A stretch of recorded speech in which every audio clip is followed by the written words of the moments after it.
opposes the pro-Western interim government in Kiev. Kiev has acknowledged that Sunday's election cannot be held in parts of the Donetsk and Luhansk regions and has accused Moscow of deliberately seeking to undermine the Ukrainian democracy, a charge echoed by the United States and European Union.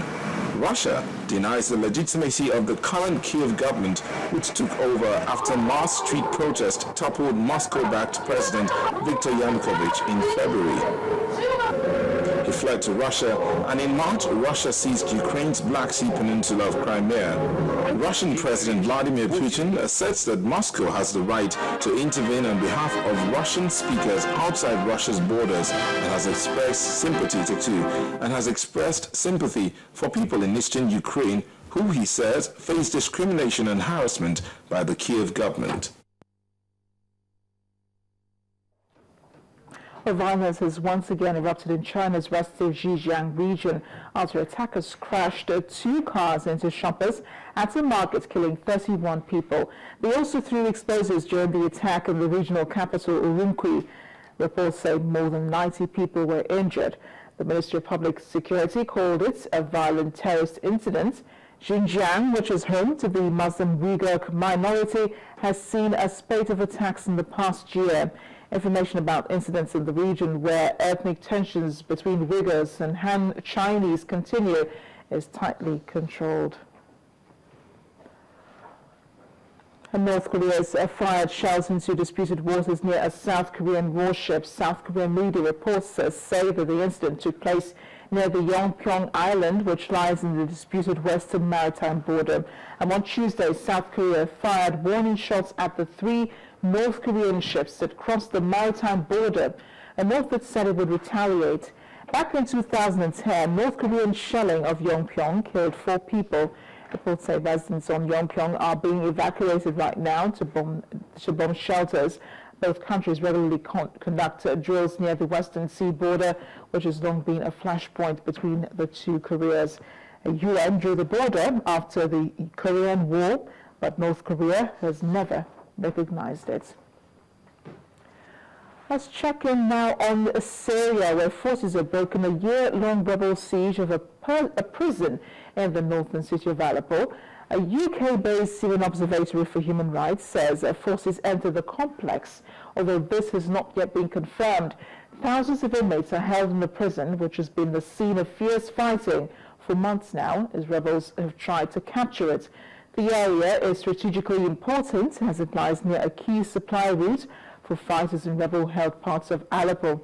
Meanwhile, some 60,000 people in the rebel and government-held parts of the province received food aid for the first time in months on Wednesday, after the international community of the Red Cross was granted access.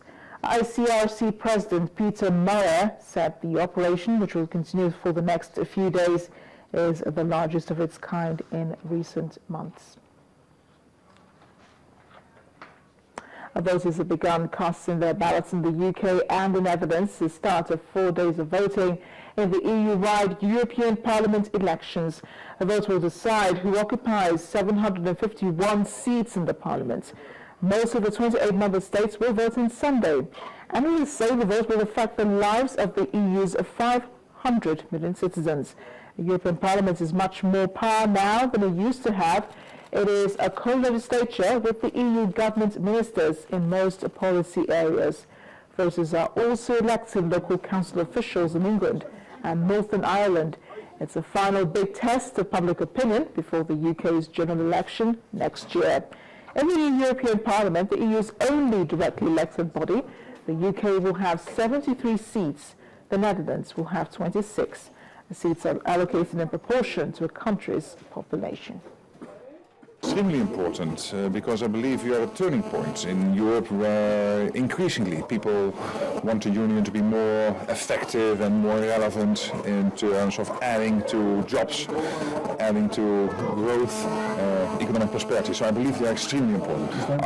It's not for me to predict. In general, what I feel is a certain irritation with the fact that the Union could add more to daily lives of people than the Union is doing currently, particularly in the area of growth and jobs. Europe is a civilization, and it has to defend that civilization.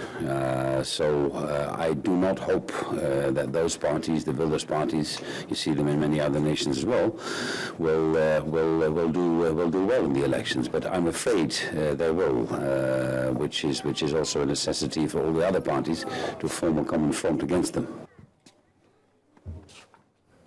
Well, they come back after the break of the world today. Edward Snowden takes on a new job in the public opinion, or by public opinion, I should say. Please join us again. Every day you invite us to your home. Now we invite you to our homepage. Join Channels TV on social media. Hang out with us on Google /Channels Television. Follow us on Twitter.com/Channels TV_NG. Friend us on Facebook.com/Channels Forum. And don't forget to like our page. That's not all. Subscribe to our YouTube channels. YouTube.com/Channels Web to get constant video updates on news and events in Nigeria and around the world. ChannelsTV.com. The news at your fingertips.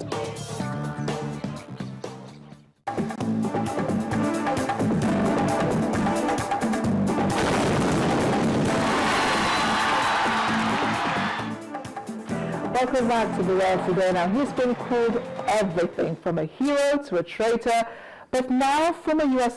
security contractor, Edward Snowden can be called the subject of a new comic book titled Beyond Edward Snowden. The illustration is part of Blue Water Productions' Beyond series, which tells the stories about the secret and suppressed. Take a look. The glossy book will takes readers on a journey of Snowden's life. Follow his journey from a wide-eyed anime and video game fan, a little bit of a, I don't know if I can say this, like a was-ass, to being committing one of the biggest leaks in United States history. And how did that happen? What changed him? And that's what I explore. And trying to get at the truth. And kind of sometimes discovering that the truth is a bit ambivalent and muddy sometimes. Last year, Snowden, who had been working at an NSA facility as an employee of Booz Allen Hamilton, leaked a raft of secret documents that revealed a vast U.S. government system for monitoring phone and internet data. Pain of what happened at The leak deeply embarrassed the Obama administration, which in January banned U.S. eavesdropping on the leaders of friendly countries and allies, and began reining in the sweeping collection of Americans' phone data in a series of limited reforms triggered by Snowden's revelations. De Orazio said while researching, she ended up being seduced by Snowden's story. As I researched more and more about his life, it started to take more of a dramatic, almost like a sort of poetic quality to it. And I found myself drawn into the drama of Edward Snowden, drawn into the contradictions. And so it was sort of like, a question inside myself, do I, follow that sort of rhythm, or do I hold back and just, stay like 100% objective? With the book's release today, De Orazio hopes it will force curiosity. Instead of them just buying my story or, the story from the Glenn Greenwald book or any news story, just ask more questions. Always do more research. Be spurred on to really use critical thinking. If people can do that, that is awesome. But that argument... Snowden, who faces arrest if he steps foot on U.S. soil, fled to Hong Kong and then to Russia, where he currently has asylum. The White House wants him returned to the United States for prosecution. The publication will be released in print and digital form. Yep, and that's your world today. Thanks for watching. I am Amarachi Ubani. Sports News is up next.